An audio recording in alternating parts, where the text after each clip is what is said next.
Welcome back to Movie Recaps. Today I will show you an adventure, sci-fi film from 2022, titled Moonfall. Spoilers ahead. Watch out and take care.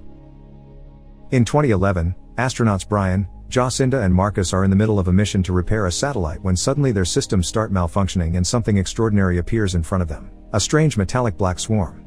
This swarm comes at them and hits the shuttle, knocking out Jacinda and cutting Marcus's tether. Brian tries to grab him before he floats away, but the shuttle pulls at his own tether and he loses his friend to the dangers of space. After re-entering the shuttle, Brian tries to contact Marcus, but the systems are down.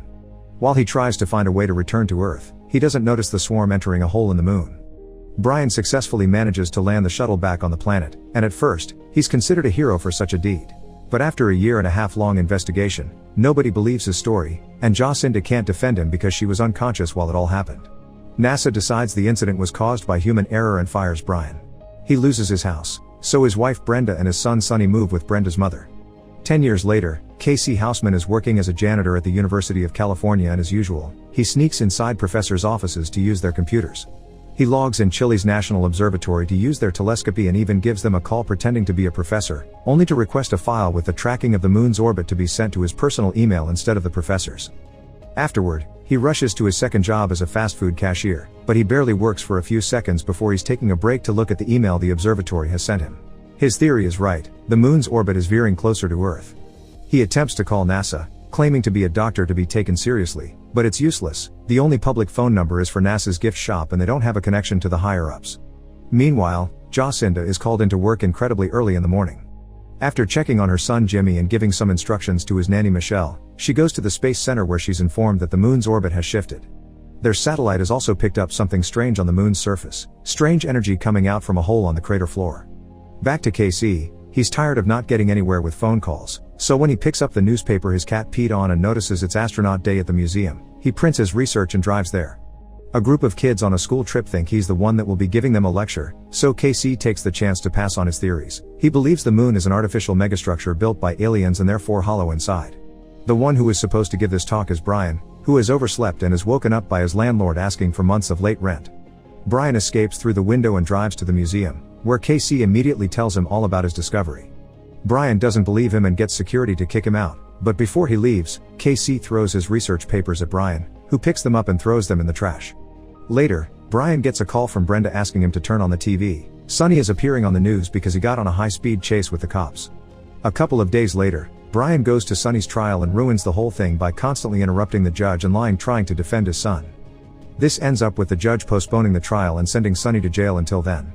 Afterward, Brian gets on the phone to argue with Brenda's new husband Tom, who is paying for the lawyer, but Brenda cuts their conversation short. In the meantime, KC goes to visit his mother at the retirement home and tells her nobody will listen to him. She replies that then he should make them listen before she forgets who he is because of her memory problems.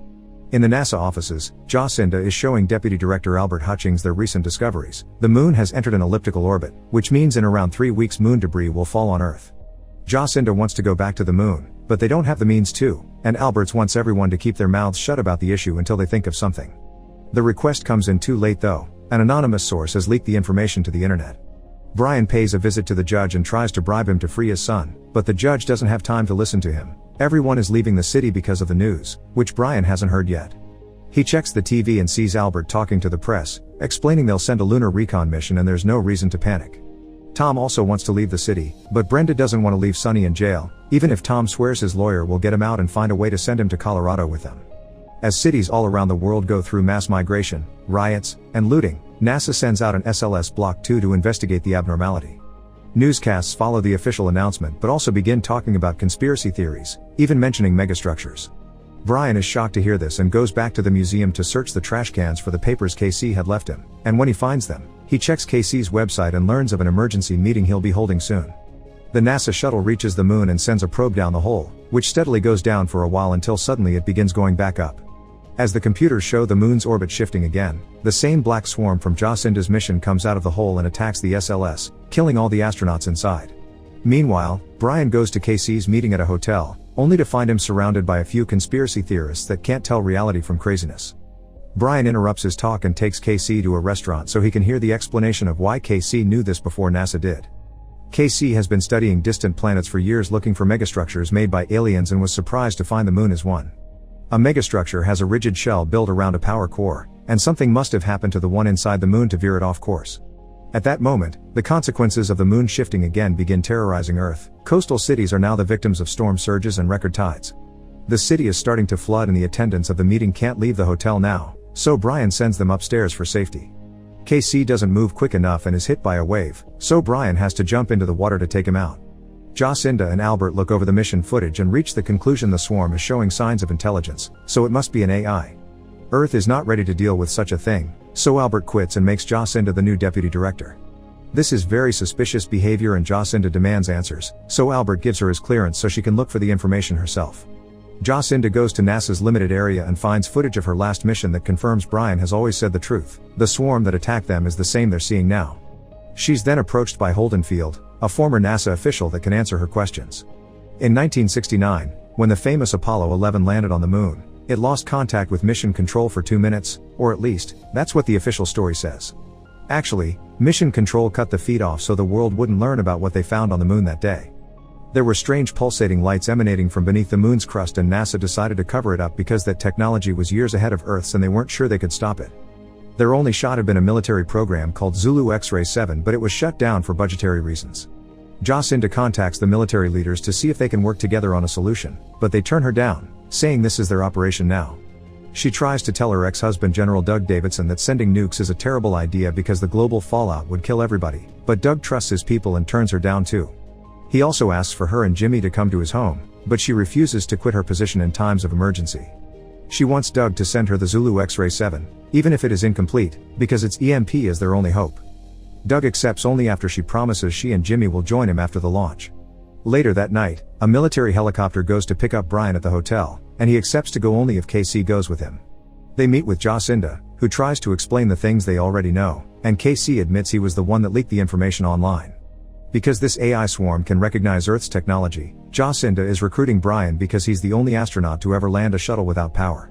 Brian accepts under one condition: for his son to be released from jail and be brought to the station for safety.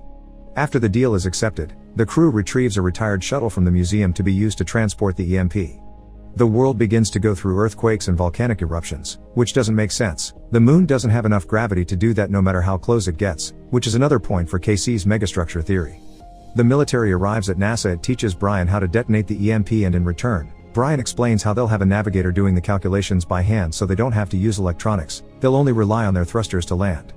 Unfortunately, an earthquake reaches the base and damages the shuttle. Now that they're missing an engine, they can't launch, so Jacinda thanks everyone for their hard work before telling them to leave and spend their last moments with their family. Most people at the base leaves, and when Jacinda is about to do the same, she finds KC still doing calculations.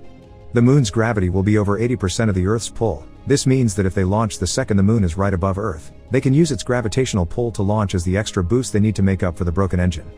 Since most people have left, they make a last-minute team to pull this off. Brian will pilot, Jacinda will navigate and KC will do the calculations when they turn off their electronics. While KC calls his mother, Jacinda and Brian say goodbye to their sons, who together with Michelle will be leaving to meet with Doug. Sonny even gets a gun from Brian just in case. As the trio gets ready to launch, a huge gravity wave hits the base and destroys the buildings. The water also touches the shuttle, but before it can swallow it, Brian manages to push far enough for the moon's pull to attract it, making it possible for the shuttle to get off Earth safely. The first thing they do is take the fuel from a nearby satellite to recharge the shuttle while KC keeps taking selfies during the process. The moon is coming closer, so they need to hurry. They turn off all the electronics and Brian manually activates the thrusters to push the shuttle in order to reach the moon, getting hit by the debris on the way. Meanwhile, Michelle and the boys are stopped in the middle of the road by a group of armed men that steal their Jeep. Sonny manages to keep the gun by dropping it on the snow before they rob them too, but the men take Jimmy's bag with his phone, so now they can't call Doug to pick them out outside the bunker. They'll need another car, so Sonny takes them to his mother's house to ask for one. But the moon debris is starting to land on Earth and the closeness of the moon is causing the weather to go nuts, so Michelle and the boys have to hide in a flimsy shack until it passes. Once the shuttle is close enough to the moon, Brian leaves in a rover with the EMP and activates its electronics to set it up as bait before he goes back to the shuttle. The AI swarm does show up, but instead of going for the rover, it goes after the shuttle. Believing the EMP's remote control may be getting its attention, Brian destroys it, but the swarm just comes closer, intending to swallow the ship. Then Brian realizes it's KC's phone that it can detect, so he destroys it as well, getting the swarm to instantly go away. Jacinda realizes that it went after them instead of the EMP because it's programmed to seek organic matter in an electronic environment. This means they will have to fly the shuttle into the moon, and they only have 2 hours to do so or the military will consider the mission failed and launch their nukes. Back on Earth, once the wind has calmed down, Michel and the boys finally reach their destination. His house is inside a private neighborhood, so when they approach the gates, they're shot by armed neighbors defending their property. Thankfully, Tom hears of their arrival and goes to pick them up. Sonny barely gets time to reunite with his mother and half-sisters though, because they get a message that everyone in the area needs to evacuate.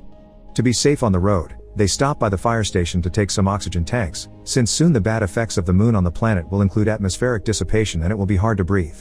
They're suddenly found by the men that stole the Jeep, but this time, Sonny is ready for them. He uses the gun Brian gave him to take one of the men as hostage, so they take all the oxygen cars and recover Jimmy's backpack before leaving in Tom's car. After retrieving the EMP, the shuttle flies into the hole among the craters and goes inside of the moon. There they discover KC's theory it's true, the moon is indeed a megastructure built around a power core. When they find the swarm, they get ready to throw the EMP at it, but the shuttle suddenly begins moving on its own. The swarm almost catches them, but to their surprise, a door opens and a light brings the shuttle in before closing it again and leaving the swarm outside.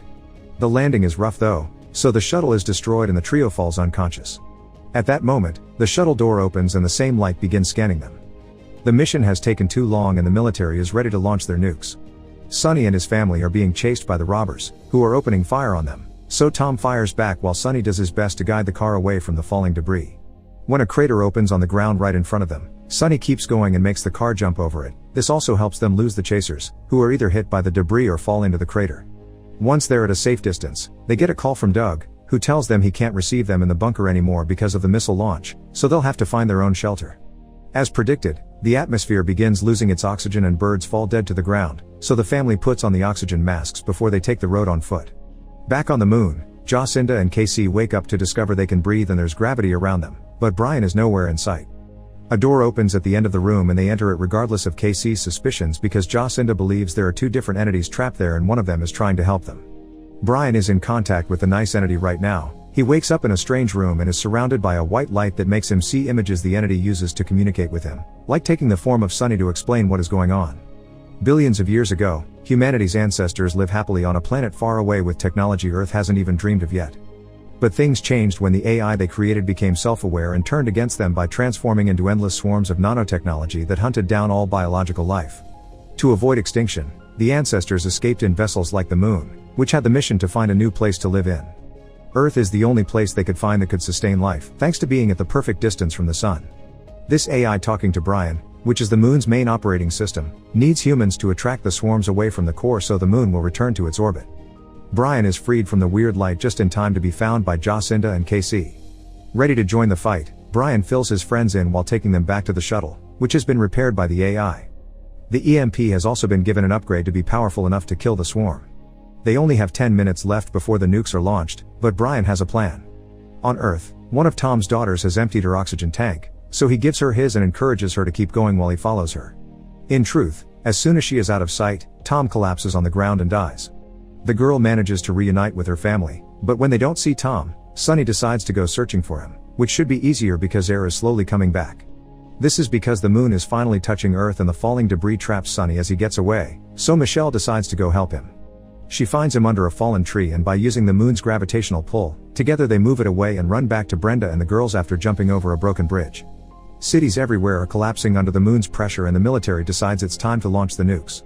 But at the last second, Doug decides against it because he trusts his wife and knows she can save the Earth. This ends up being a huge sacrifice, since the bunker ends up destroyed by the falling debris too. Inside the Moon, Brian pulls a series of difficult maneuvers to make the swarm follow them inside a tunnel, then he asks KC to get the EMP ready in the rover. Since the swarm needs to detect life inside an electrical structure, his plan is to stay behind with the EMP while his friends escape in the shuttle. Jacinda doesn't like this idea and while she argues with Brian, KC decides to take the matter into his own hands by locking himself with the EMP so he can be the sacrifice instead. As he says his goodbyes and asks them to tell his mom that he is a hero, he also admits he isn't a real doctor, but Brian calls one anyway as a sign of respect. The swarm swallows the rover and KC waits until he's deep enough inside to detonate the EMP, finally killing it as Jacinda lands the shuttle on Earth, an easy task thanks to how close the Moon is to the ground. With the swarm gone, the Moon slowly returns to its original orbit and the weather goes back to normal on Earth. Jacinda and Brian get out of the shuttle to find New York destroyed and covered in snow. Military helicopters come to pick them up, and a few hours later, both of them get to reunite with their families. Meanwhile, inside the moon, KC finds himself talking to the benign AI, which is looking like his mother while it explains that it has stored a copy of KC's consciousness. Now he's part of the moon too, and he can help the AI begin rebuilding for a better future. Make sure to subscribe and turn on notifications so you can watch more videos like this. Thanks for watching.